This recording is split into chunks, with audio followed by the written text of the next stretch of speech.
Greetings, everyone. Greetings. Welcome to another episode of Brown Girls Are Beautiful. I am your melanated queen, CEO and founder of Brown Girls Are Beautiful. I hope everyone is doing well out there. As promised, I am going to do story time because I think story time is essential for people out there that are struggling or going through some type of situation in their lives. Excuse me for looking around, you all. Anyway, so this story time, y'all, I don't even know where to start because there are so many stories that I can tell, literally. I just recently got a phone call last night from one of my former colleagues.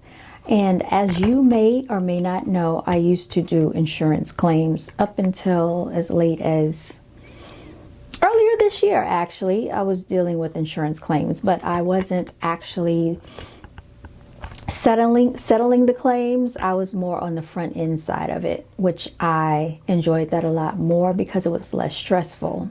All right. So in case anybody has not done it before, let me kind of give you some insight and clarity on what a claims adjuster does, okay? Because that's exactly what my title was. That is exactly what I did. I started out not knowing anything about claims. Let's just start there. And the way this whole situation went down is I used to work for a health insurance company, a very notorious health insurance company, for about 12 years. I started out as a temporary contract worker. That's how young I was, and that's how long ago it was, all right? Back when the Twin Towers fell down, because I remember that day I was sitting at my desk when we got the news. So I want to say I started that job back then, probably a little bit before then. Yeah, something like that. It might have been that year, actually. Shortly thereafter is when I got my first apartment. Okay, August of that year, maybe. Yeah, something like that. Anyway, y'all, so much went on, so I'm trying to keep up with everything. All right. So anyway, I was working at this company for 12 years. What ended up happening is they put a freeze on our compensation, meaning that we could no longer receive a raise and this went on for a couple of years. This was not just like a one-year situation. I was always the type of employee that would meet and exceed my goals, okay? The only thing about me is that I would be a few minutes late for work. So when I say late for work, I'm not talking about like 10 and 15 minutes. I'm talking about 7, 8 minutes, something like that. Well, you know, that was an issue, but I was such a good worker, they kept me. You know, people like me. The management, I guess they like me because they kept me, right? But I went through a lot on that job as well. And that's something that I want to get into. I actually had written a piece regarding it, and I let one of my coworkers read it because it was like really interesting. It was like a dialogue, kind of like a story. And when she read it, she's like, girl, you can write. So I could see myself being a screenwriter and, you know, things like that. But the only thing that I needed to do on this job was like data entry. And it had got to the point where it was so repetitious that I couldn't take it anymore. Like my brain felt like it was not being challenged. I mean, literally, like you could get a 10-year-old to come and do that work. You would literally type what you see on the screen. Now, this was not one of my first jobs. I have had a multitude of jobs over the course of my working career. My very first job was working at an amusement park when I was 15. Okay. And then it went over to Foot Locker. And then it went to working at Walgreens. And then I went from Walgreens to the bowling alley. And I was at Time Life. And I think I was working 2 jobs at once. And then I worked at the library. Then I worked at another department store. So you see, I've had a multitude of jobs. And usually I was working 2 jobs at once. Okay, because I am a very avid worker. And when I had my first apartment, I needed to make money. So with this particular job at Anthem, I was at Blue Cross Blue Shield at the insurance company. I was able to get my first apartment, but I had a roommate back then. Now, being on this job, the roommate situation didn't work out. There was a whole story that went along with that. And she tried to leave me with the rent. She didn't want to pay her half. I actually had to contact her father. He made sure that I received my money because the apartment complex came after me because she did not provide a forwarding address. We had gotten into it. Really, she was the aggressor, being nasty, being smart, being all these things. And that's a whole different story right there. I remember one day I came from my lunch break, because sometimes I would do that. That little lunch break, I used to be all over the place, y'all. I used to go get CDs when New Release Tuesdays would come out and Circuit City was still out. I used to go get my CDs, but I went home one day and her door was shut. Then I heard somebody in the apartment, in her room, right? And she had a guy in there and didn't tell me. And that is so disrespectful, because anything could have happened to me on my lunch break when I went there and didn't know that she had someone in the apartment, and she must have been doing this without telling me. And this wasn't the first time she did it. It was just so much, y'all. And it feels like I'm digressing away from the actual story that I'm trying to tell, because the stories wrapped in stories. And that's why I said we're going to have story time, which is why I never had a roommate after that scenario. Anyway, like I said, the health insurance company ended our contract. That's what happened. After 12 years, they decided they were going to put us on like a freeze for raises. And sometimes we would get bonuses, I believe.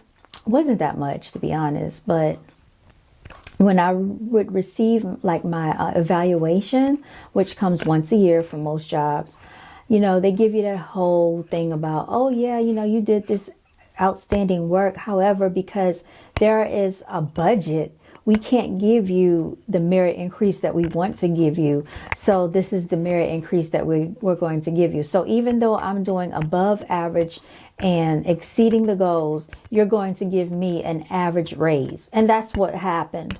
When they made us contractors, we lost access to the gym that was in the building. I never went to that gym anyway, but it looked like a really nice gym. I used to see people in there all the time working out, but I just did not want to be a part of it.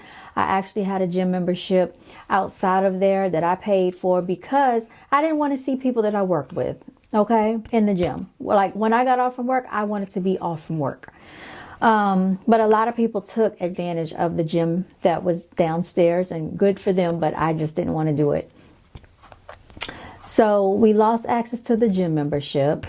I think our benefits changed. I remember making decisions about if I wanted to go to the doctor or not when I was sick, because I didn't want that hospital bill or that doctor's bill showing up. And I remember a couple of times going to the clinic or wherever I had to go and that bill showing up. And it's like, when your benefits change, you can definitely see that in the bill.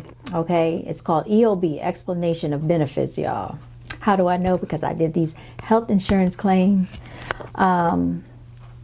What happened after that? So it just started getting redundant, and I was putting in so many different applications, and I didn't think that I would get the job that I did get. But what ended up happening was our job gave us a 1-week notice, and before that even happened, they tried to get rid of me and another one of my coworkers because the team lead did not like us. Okay, I was always like one of the top performers, and one of the coworkers spoke up and said, if you get rid of her, what are we going to do? Because she's one of our top workers, because y'all want us to get this work out of the system so fast. They ended up having a system upgrade, which really wasn't an upgrade. It made us touch the work twice. So once you touch the claim, they want you to touch it once and let it pass through. Well, not with this new system they implemented. It was a big hot mess. I did train a few staff members in our department just so they could help out. They used to call me to help out with certain, I guess, ad hoc assignments and certain projects. They would call me to go out there and test the system out for that. But as far as me having like a real title or position, I didn't have that. I know they approached me one time about potentially doing that, but because I worked with a whole group of females, a lot of these women were melanated, I did not want that responsibility because I did not want to be antagonized by these women, you know. And it's sad that you have to feel that way, but that is really how I felt. I just thought that would have been too much of a responsibility for me, and I felt like it would have caused me more problems with the coworkers than anything. I do remember one time hearing one of the young ladies, women, which was much older than me, saying, "Oh, well, we all can't be like her," and she said my name, and I don't know what that was supposed to be about. Then I remember, you know, some coworkers that were so-called Christians and churchgoers would not even speak to me when I walked down the aisle. But when we sat together at lunch, they had something to say, and I just don't understand that logic. So, like, needless to say, I was just over and done with the nonsense. And then aside from that, they didn't want us to watch TV, which I snuck a TV in there. They didn't want, I had a DVD player. It looked like a radio. It was like a DVD player / radio that I got from Walmart. And you could listen to CDs on it as well as DVDs. And I used to watch Bill Cosby, Roseanne. I used to go get all these like discounted DVDs just to pass my day through. And I used to also watch Netflix on my phone, I believe. And that's how I discovered YouTube. I started listening and watching YouTube and The Breakfast Club. That's how I discovered The Breakfast Club, y'all. And that's when I found out about Ray J. And he was talking about the Booty Goons. And he was like, I got an indoor pool and an outdoor pool. Yeah, all of that got me through my day, y'all. Because it was so monotonous and boring sitting there. They call it keying, which you're just typing alphanumeric digits all day. You're typing the first name, the last name, and then, you know, wherever they have the stuff coded. Was this an auto accident? You know, is it an ADA form, which is a dental form? HICFAs, 1500s. All of this stuff I still kind of remember. And I used to know how to tab through, get to where I needed to go. And I used to fly through that work like crazy. And I had a high accuracy rate, you know. And then my thing is, I didn't like it when they had this thing called idle time. Idle time is how much time you have your hands off the keyboard. Because my mind wanders, and because I do other things during the day, you can't have more than 30 minutes of idle time. That's just dumb and stupid for an 8-hour day. So basically, they want you to touch the keyboard for 8 hours straight and only have 30 minutes of idle time, meaning that your hands can be off the keyboard for only 30 minutes out of the entire day. That's dumb and stupid to me. And my whole thing was this: when one of the managers pulled me to the side talking about my idle time was high, my idle time was always high, but I was always one of the top performers in the department. So what difference did it make? And then her situation, or her comeback was, oh, well, if you can do this much, then you could do even more if you had less idle time. Get out of my face. And I think I kind of put her in her place because she thought she was going to handle me, and she got handled. I don't do that nonsense, y'all. Anyway, I was just over and done with it, and I was looking for other jobs anyway, trying to get out of that department. I thought I had a chance of leaving and moving out of the state. And this was a position where I would be working from home. And the interview seemed to have gone really well. And the interviewer asked me my manager's information because she wanted to know if they would be able to release me early. So when I got back to my desk, because I did have to let them know that I had an interview, the manager wanted to know how did it go, and I told him exactly what she said, and he looked at me kind of funny. He said, release you? And I said, yeah. Needless to say, I had not received any more feedback, and I went on like a week of vacation for my birthday. I didn't hear anything. So I emailed them and they said, you'll be hearing back, and I didn't hear anything back. Finally, I got back to work. I got that email where it says, unfortunately, another candidate was selected, and I was so disappointed. I think one time I even cried about it because of what I was going through in my life. I really wanted to move out of the state, and I was dealing with an idiot at that point, and it was just like a very emotionally challenging year and a time for me. Anyway, they ended up giving the position to another woman, and what she did was, I found out from another coworker that she called them and told them that she's already picked out a place and she's already positioning herself to move, so they gave her the position. And I thought that was really wrong, because I think that was a lie, but I guess it told the recruiters that she really was serious, because this was going to be in a whole different state. I had another chance to actually move, but they were only giving me like 2 weeks to move, and I was in the middle of a lease at that point, and I had never been in that state by myself before, and I wanted to know if they would kind of work with me, but they were like, no.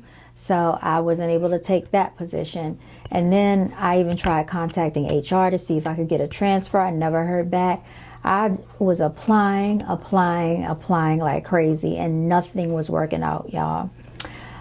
So like I said, we eventually got to a situation where I was being antagonized by, upper management or team leads in my department.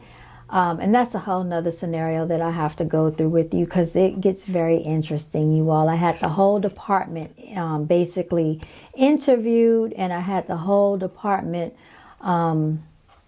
investigated. And when they investigated, the manager that was the manager at the time, she had to be moved before I came back, and then they put somebody else in her position. Then they ended up getting rid of her, and then they got rid of everybody else. They were gone. I was one of the last ones standing. Okay, so that lets you know how the universe works. And I'm saying all of this to let you know that there are people out there going through this right now on a job situation. And I really wish I could delve deeper into that, but if I keep going into every little detail of what happened, I'll never get to the point that I'm trying to get to. All right, let me see how long I've been on here. Already 17 minutes, and I still haven't gotten to where I want to go, y'all, because it's so much. I'm gonna have a part 1, part 2, 3, 4, 5. We can go all the way to part 6, 7, 8, 9, 10 probably with these jobs. But yeah, so it was a lot going on with that. They tried to get rid of myself and another coworker, and this was based on personal feelings by the team lead. She didn't like me. We had it out in the conference room quite a few times. She was pointing at me. I told her that it was very unprofessional. Please do not point at me. It's just a bunch of nonsense. And please keep in mind, these people were probably like double my age, older than me, and being stupid. And it's just so sad, that people are jealous, and they are just the way that they are. I don't know what her issue was with me, and neither do I care. When they said that they were going to, let me go, I ended up knowing that they were going to do it because my coworker, the one that I used to talk to, she said that they called her in there first, and they said they were going to get rid of her, and she said, you're next. So when they called me in, I was eating some gummy bears, and they were, breaking the news to me. We're going to have to, let you go. I just kept eating my gummy bears like nothing was wrong. I was like, okay, because I already had another job. I was working another job at a bank, and I was writing my own schedule, and I was making pretty good money on that second job. So if I needed to probably make that, like a full-time job, I probably could have done that. And that's not, the first time that a job will let you go. So I showed no feeling at all about the situation, because even though this was my full-time job and I needed that job, and I used that job to help pay my rent and my bills, they were not going to see that I needed that job, and that I was not going to show any weakness in front of them, no matter what they said to me. And that's exactly how I carried it. So I walked out of there, and I was emailing her, and just be careful, because these jobs can check your emails. Back then I probably was not as careful as I should have been with these emails, but they can check your emails. So every day I would go through and delete my emails, and then I would go to the recovery folder, and then I would delete them again. But I still don't trust it. I still feel like they can try to go back and recover your emails, because that's just the nature of people when they want to be, just nosy and in your business. You can't trust anyone, y'all. When you hear these stories that I'm about to tell you about management, don't ever trust them. And a lot of your coworkers are not your friends, because I just had somebody the other day tell me about a whole story about how her alleged best friend helped her, basically got her friend fired from a job. And it was her best friend. But I'll probably mention that later. Anyway, they ended up coming back and telling this other coworker that they were going to re-extend the position to her and ask her to stay because of the workload and the work demand. And so she told me about it. I didn't really believe her. So then they called me back there, and then they told me the same things. And they said, we're going to just have you stay, or whatever. They were trying to extend the offer back to me. And I told them like this. I said, I'll let you know. Even though I needed my job, I said it just like that, because for someone to do that to me, knowing that I was one of the top performers and I got my work done, that means you really did not appreciate me. And yes, I did have another form of employment, but this was my main source of income. So I ended up, when they asked me again, what was my decision? And I said, yeah, I'll go ahead and stay. I said it like that, don't ever let them see you sweat, because if they think that you need your job, if they think you're desperate for your job, they'll treat you any type of way. A little while later after that, I want to say they ended up so what they did was they waited till after lunch, and they started calling people like in a conference room to this phone. And the person got on the phone, and the man must have told everybody one by one that they were going to get a 1 week notice that their position was coming to an end.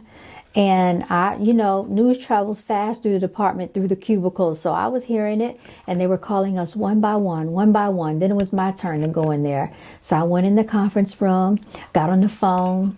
We had the conference call with the guy, and he was just saying we had a 1 week notice.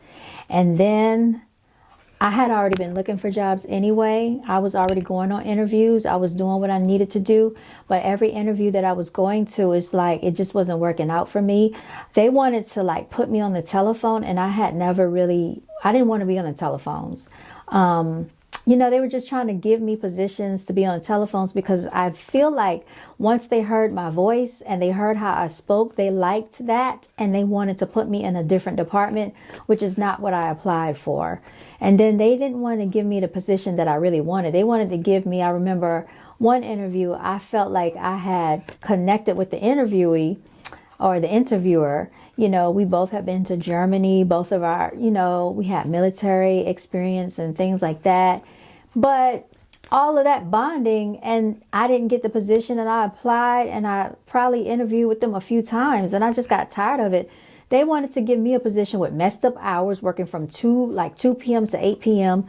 And I'm like, I don't want to do that. I'm used to getting off at 4:30 p.m. in the daytime, going to my second job, having my weekends off. Like, no. And, and I could do overtime if I wanted to. So I was just not trying to do that.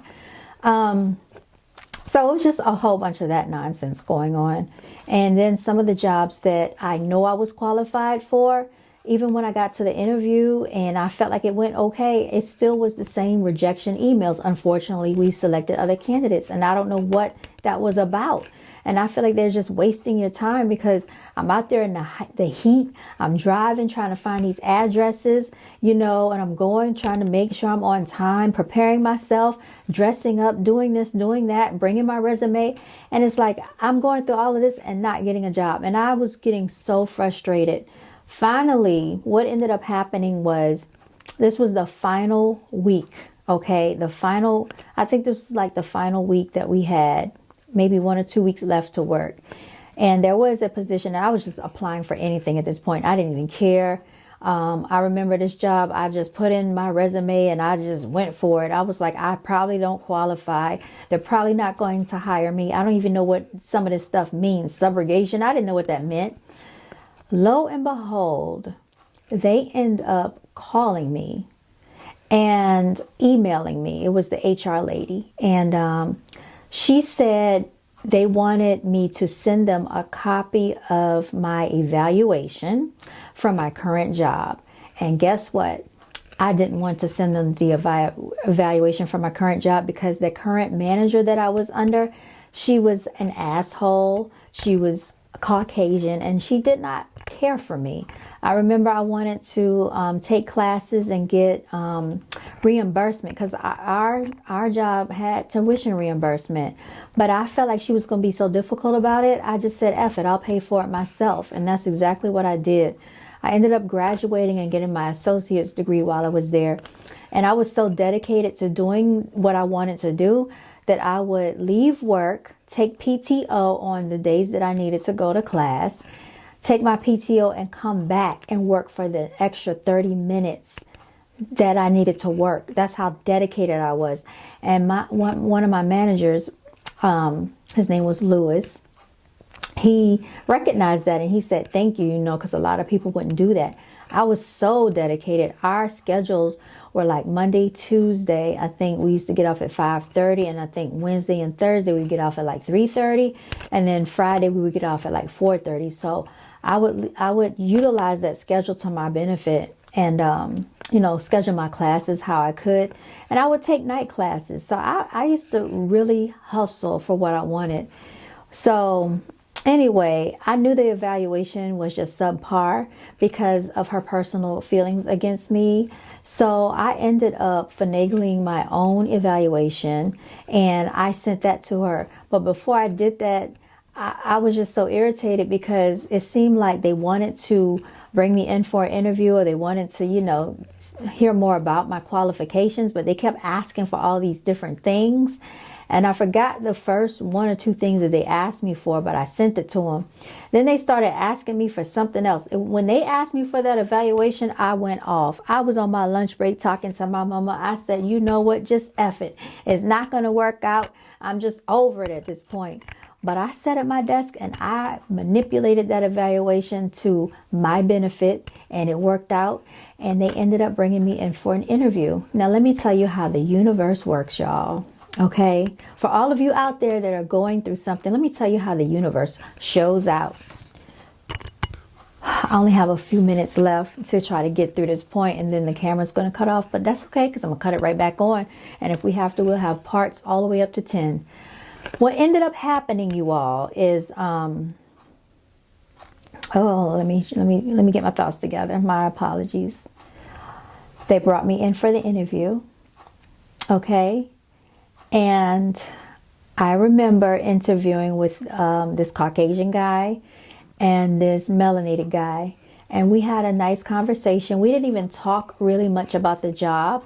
They asked me if I was scared of flying. I told them no. I had flown to Germany before. It's an 8-hour flight.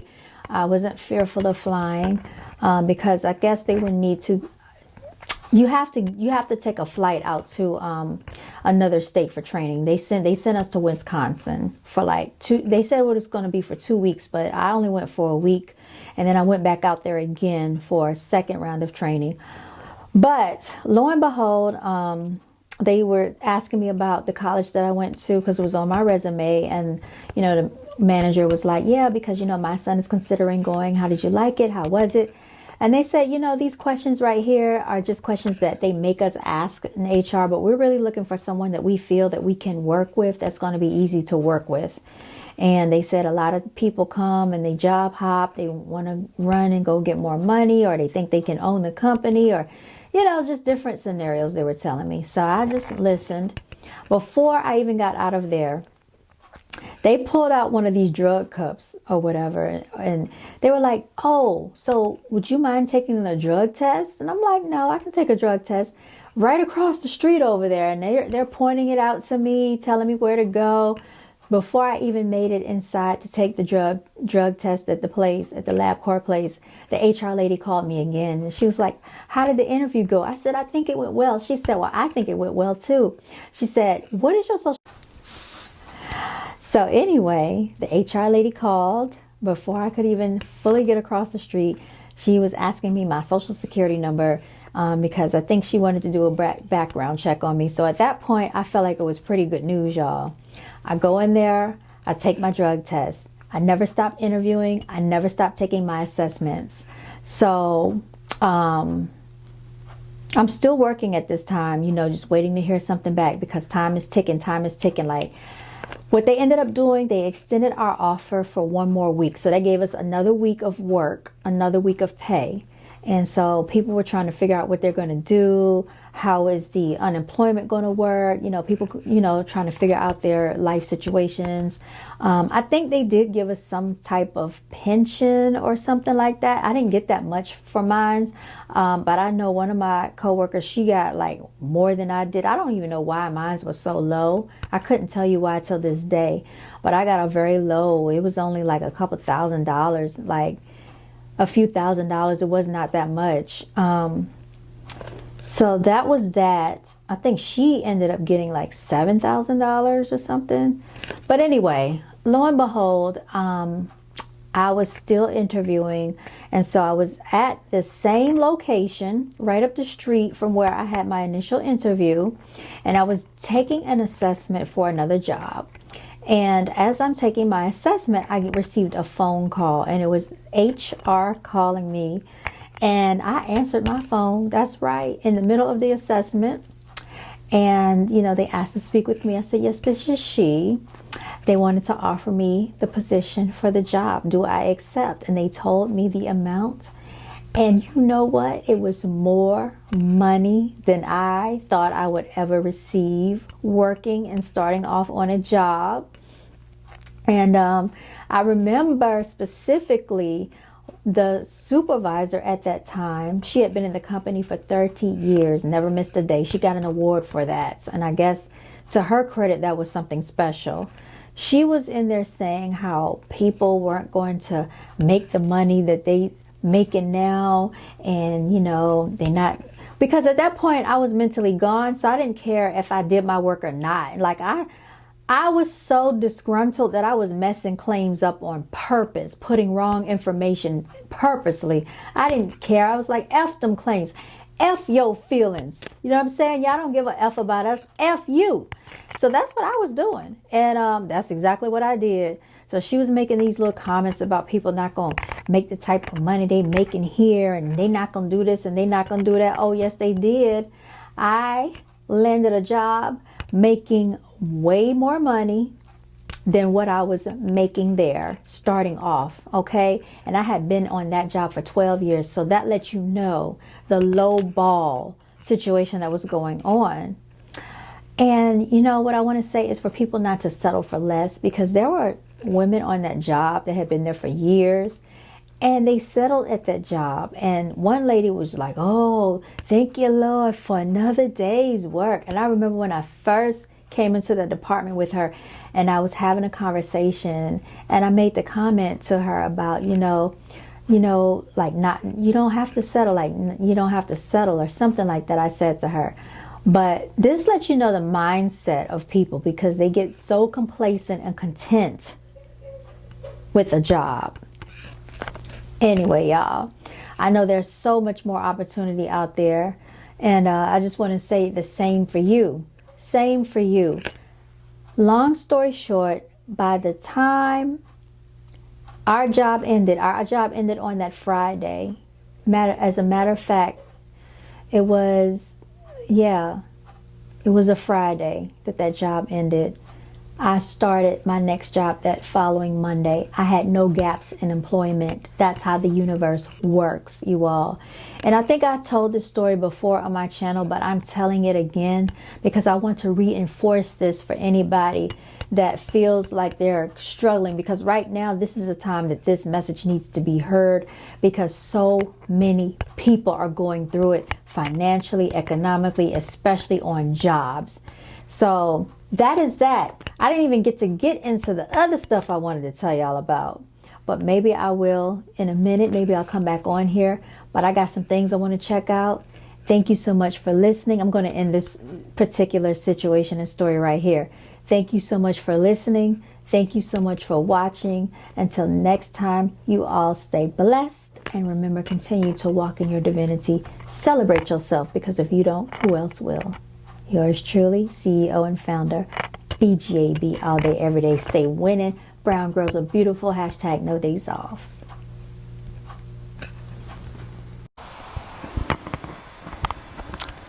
All right, y'all. So I'm back. I'm back. And this is going to be...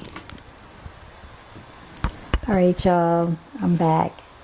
So this is going to be another part to the whole thing that I was telling you about regarding the corporate plantation, okay? The last story that I left off was about receiving a job that came right in time when the former job was about to let me go or whatever. But I'm going to skip past that for a second, and I'll circle back around to that, because I want to talk about something that has recently happened. And it just seems like these stories keep coming and keep coming and keep coming from all different places and everything. So welcome to another episode of Brown Girls Are Beautiful. As you can see, I've relocated to a different room in the house. But I just want to have like a little conversational piece so we can kind of go over what's been taking place. So within the last couple of months, I decided to explore some opportunities using my degree and put it to use. Thanks to one of my good friends, she suggested that I do it, so I went for it. I applied with the school, y'all, just to kind of see, where it would lead me, where it would go.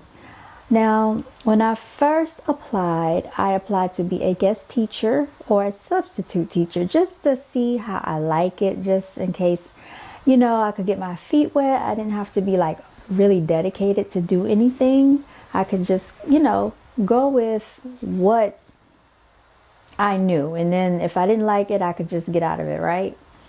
So when I interviewed, first of all, I called. She said, call the school district or whatever. I called. And they said, they made it seem so easy. Oh, yeah, I have, my degree in English. Just go on there and fill out the resume, attach your resume and apply. So I did that, right? All right, did all of that. I did receive some feedback, which is a good thing. And it was from the... Let me see, how did it work? Well, we had to log on to like a Zoom meeting, I believe. And I spoke to, I believe it was the assistant principal. And the assistant principal was the one that told me to actually apply for another position. So I interviewed with the assistant principal and the dean, right, of that school. And I knew that with me, I wanted to work with elementary school children. I didn't want to really work with any children that were like older, because for one thing, I'm very petite. And I thought about this when I got my degree, everybody was like, oh, you're going to want to be a teacher.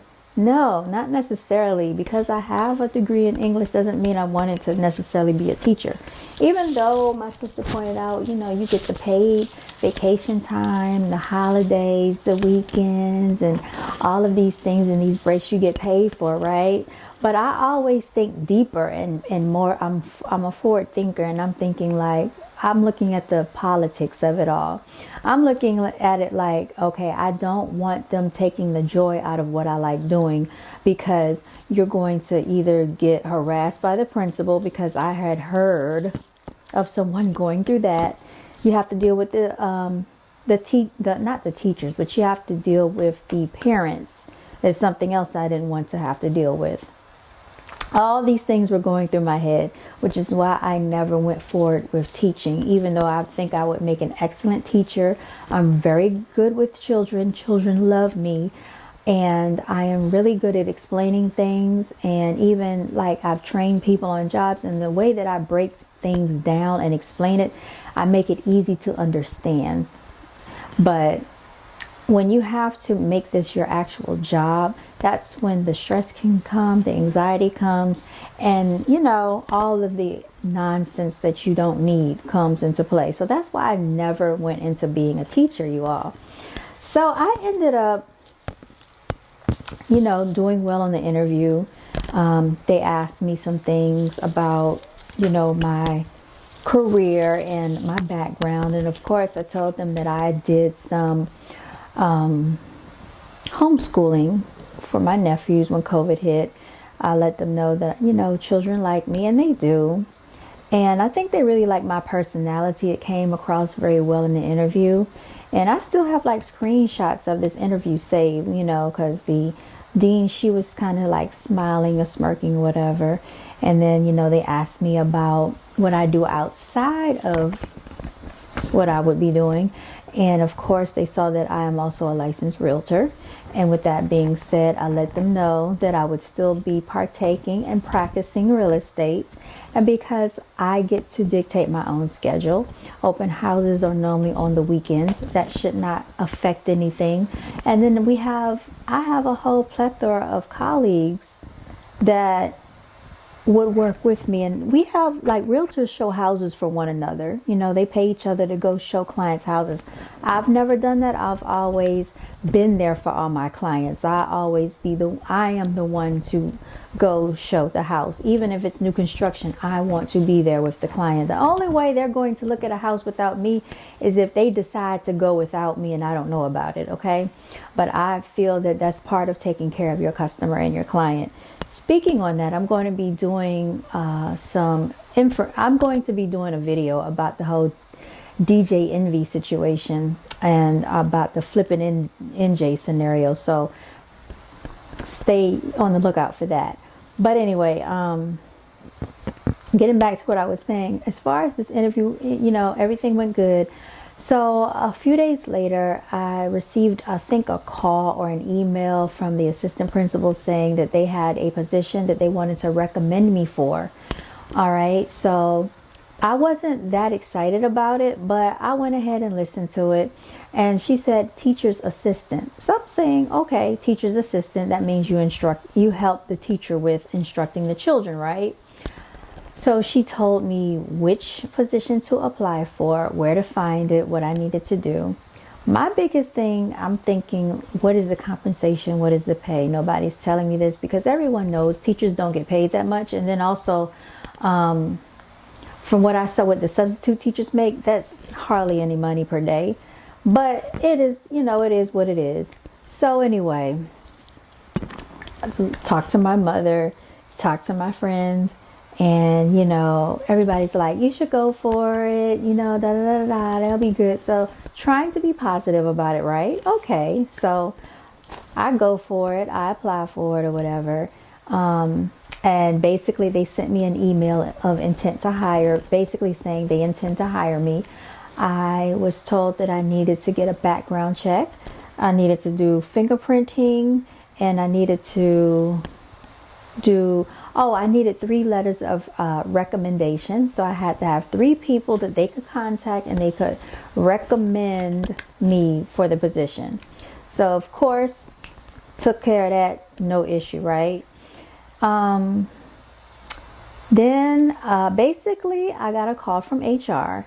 So when I got the call from HR, they extended the position to me.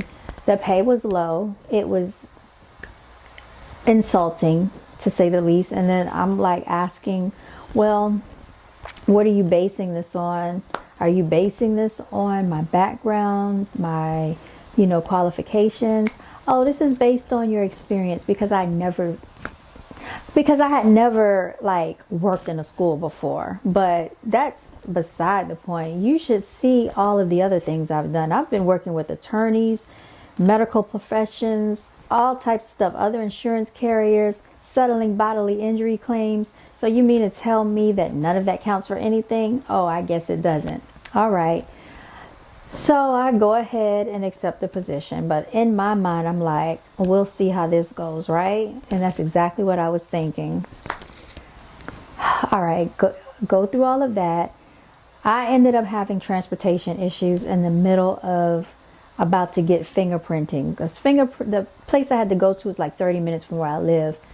My car ended up acting up. I've never really had major transportation issues. Well, this happened to be a major transportation issue where my car stopped working and there was nothing I could do about it. And I'm talking thousands of dollars of repairs. Because my vehicle is, it's not brand new anymore. So it's older and it just keeps needing work and needing this and needing that. So really it's time probably to get something newer or something new. And I had ended up selling my other car years ago, which I wish I had kept. But anyway, that is neither here nor there. So lo and behold, I was able to get my hands on some more transportation for the meantime. Thank God.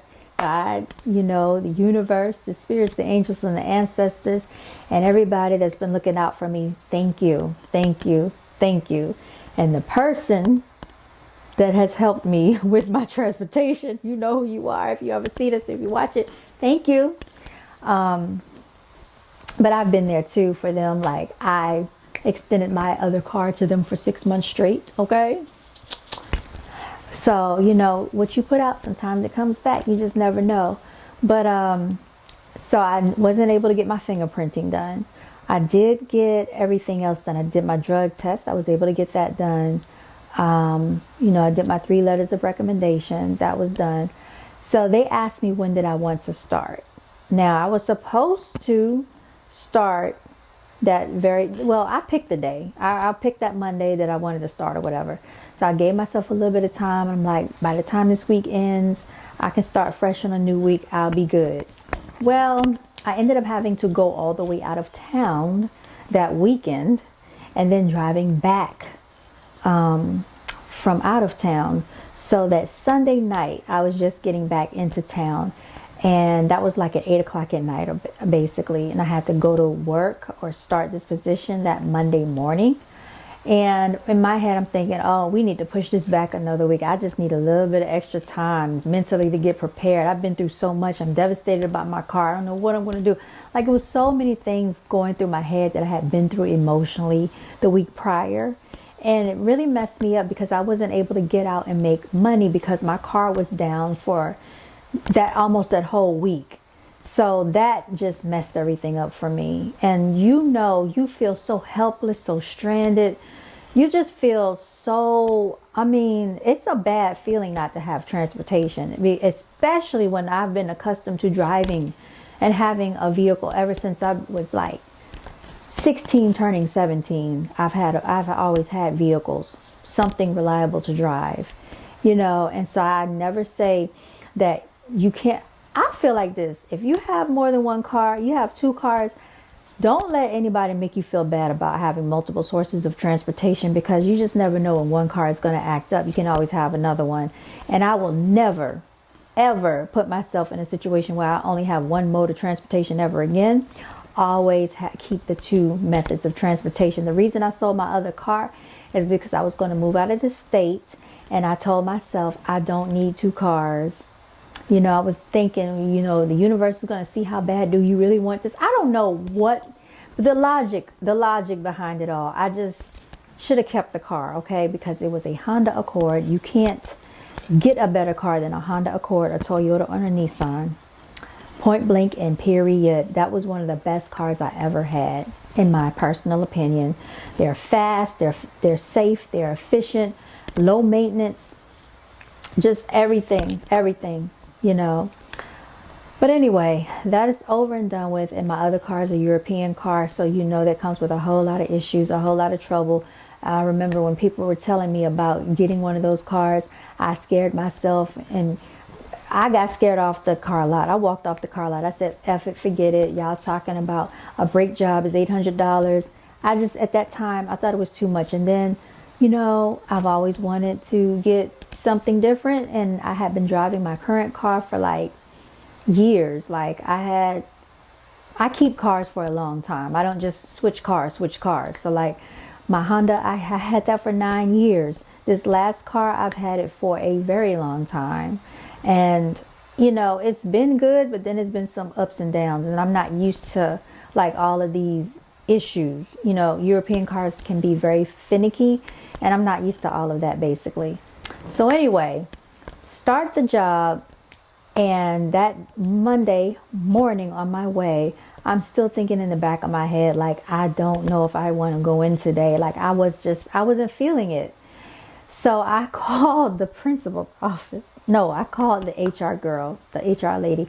And I'm like, do you think they'll let me start and push my start date back? She's like, you need to call the principal's office, you know, call the school and see what the principal says. So I didn't want to go through all of that. I was already on my way there, but I knew I was going to be a little bit late because I had to flat iron my hair, y'all. Like I didn't have time. I had to flat iron my hair that morning, and like I have a lot of hair. So that threw me behind, and I wasn't used to going into a work setting because I had been working from home. You have to understand, I've been working from home since April of 2016. I worked from home. Never like, and that's one of my requirements. If it's not working from home, I don't want to do it because I'm used to my flexibility at this point. I'm used to not being in an office setting. I don't want to look in anybody's faces, right? But I know in a school setting, it's totally different because you're working with children. I don't have a problem with that. So, and you know, I don't mind tutoring children. I don't mind working with children. So I get it. On my way there, I'm almost there. I'm right at the light before you turn into the school. I get a call from the school. They're asking me, hey, you know, the principal's looking for you. I'm like, I'm turning in right now. I'll be there in a minute. So I pull up, go in there, go to the front desk, and nobody really, I didn't see the principal. And so I just waited. They said, you know, they were going to wait and they'll be back to let me know what the next steps are, what to do. So the assistant principal comes out, introduces herself. She was, you know, pretty decent.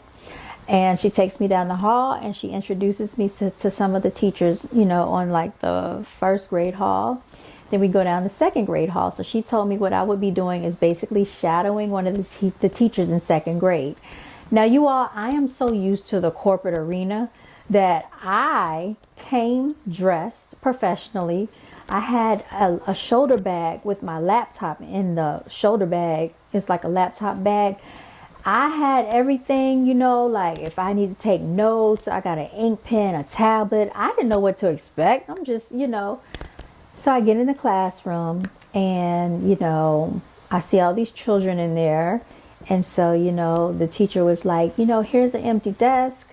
If you want to put your things there, it might not be empty for long, blah, blah, blah, blah, whatever. Okay, so I sit there and I just kind of watch her do what she does with the class. And I'm just taking notes of like the children in there, trying to memorize some of their names because I didn't know if I was going to be dealing with this class or not. So I basically followed the class. Everything they did, I went along with it. They went to recess, I went to recess. Wherever they went, that's where I went basically, right?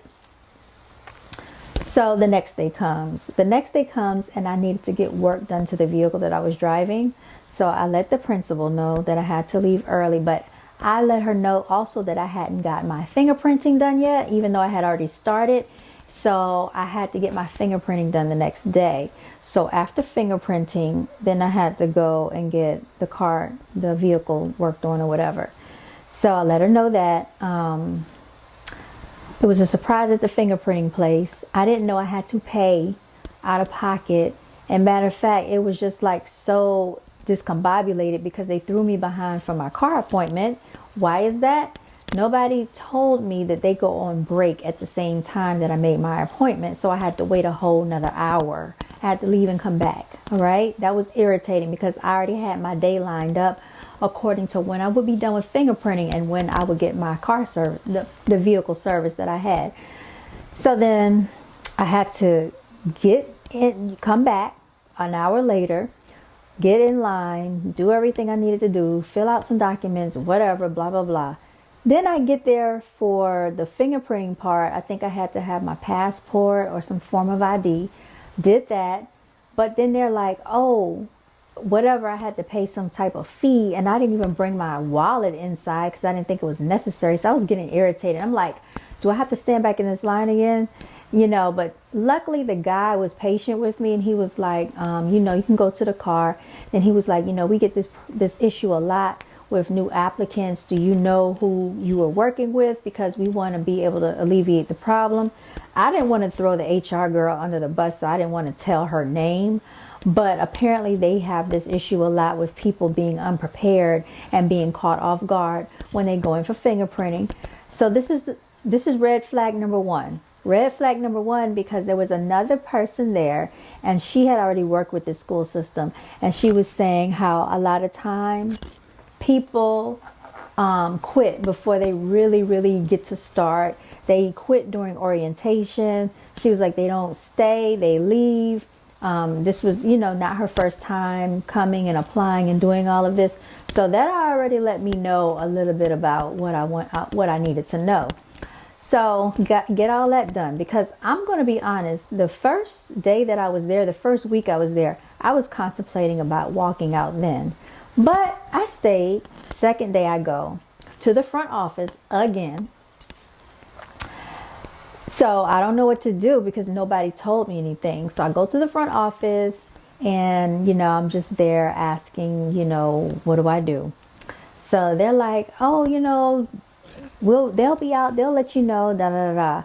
So I'm just like kind of getting irritated at this point, because it's like, this is so disorganized. I'm used to a job giving you some type of clear expectation on what to do, what to expect, things like that.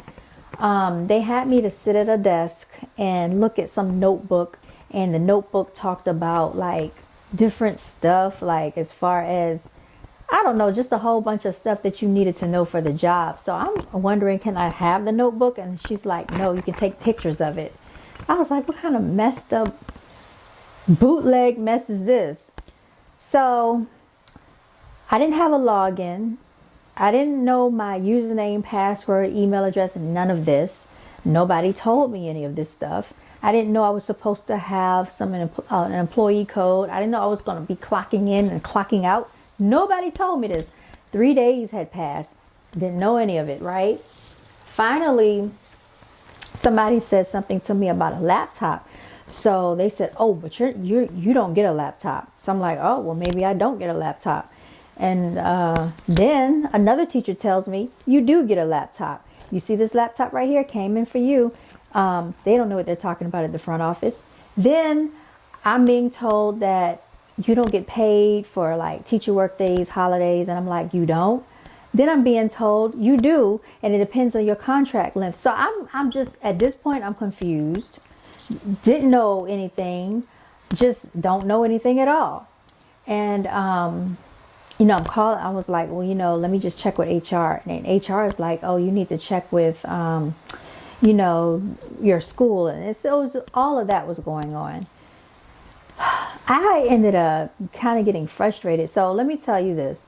When I show up the very next day or whatever, one of the men in the front office was like, oh, she showed up. Thanks for returning. Thanks for coming back. And I'm looking around like, what is this supposed to mean? Like, are they used to people not showing up the second day?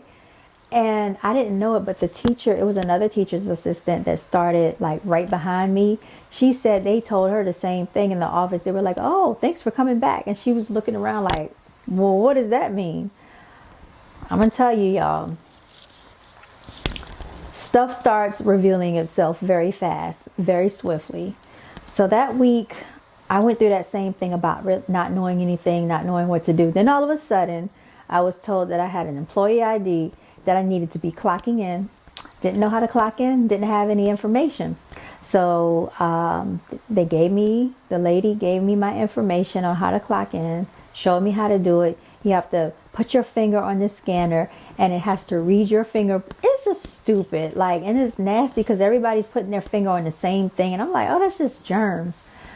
I was just glad when I got through the week, right? Then it went from going to that one class to now you can go to this class. Oh, they have a schedule for you now. They've made up a schedule for you. Did you get your schedule? And I'm like, okay.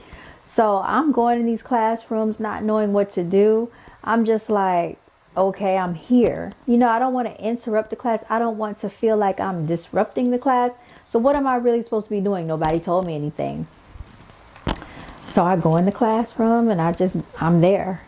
And that's pretty much how the first week went. Second week comes.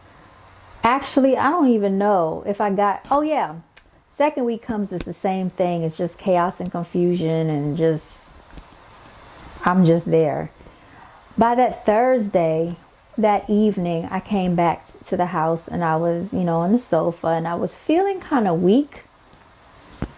But I thought maybe it was just because I had been doing a lot. I've been working and doing other things and, trying to make money outside of working at the school and doing other stuff outside of that. So I thought, well, maybe I'm just doing too much and I haven't been getting enough sleep.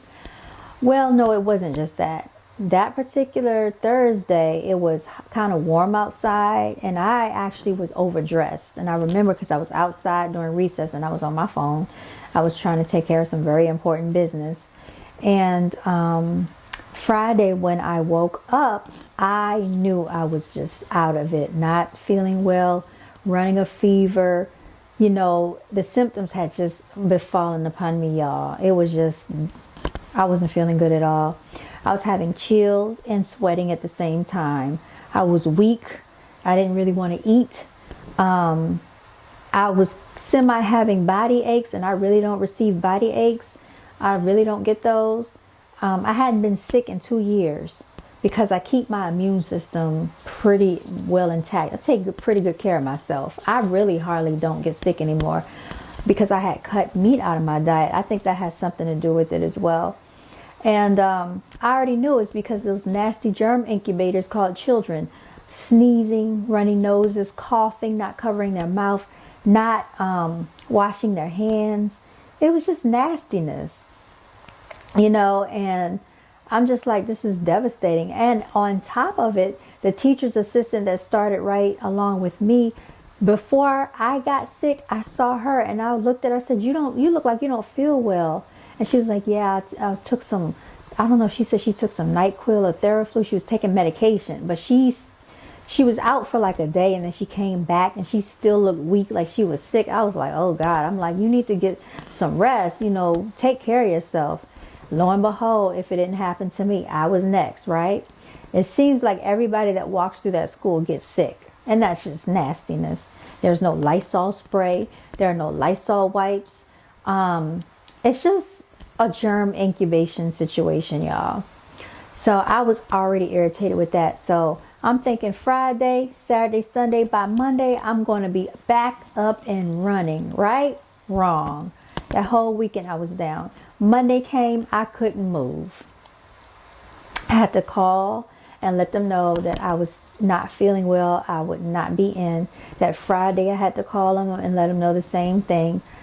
Tuesday came, same thing. I couldn't really do much. They ended up calling me. The principal ended up getting this lady to call me. And I'm literally on the phone whispering. And I have the conversation recorded and saved on my phone where I'm basically out of a voice and trying to whisper, straining myself on the phone, letting them know that I don't feel well. And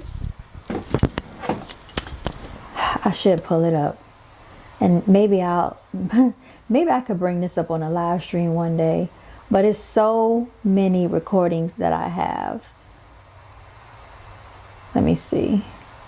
Just inquiring to see, because she hadn't heard from you, and she was inquiring to see when you think you would be returning back to work, and if you had a doctor's excuse. When I am back better. Right now, I don't have a voice. I cannot speak. Okay. I cannot talk. I have not been feeling well at all. So when I feel better is when Didn't have And a I will voice. have a doctor's note upon my return. That's what she put in the email yesterday when we corresponded. Okay. I will let her know then. I'm sorry to bother you, and I hope you feel better. You're fine, and let her know if she needs to contact me directly. She's more than welcome to email me, text me, or call. But I have not been feeling well. I've been very weak and unable to really move around.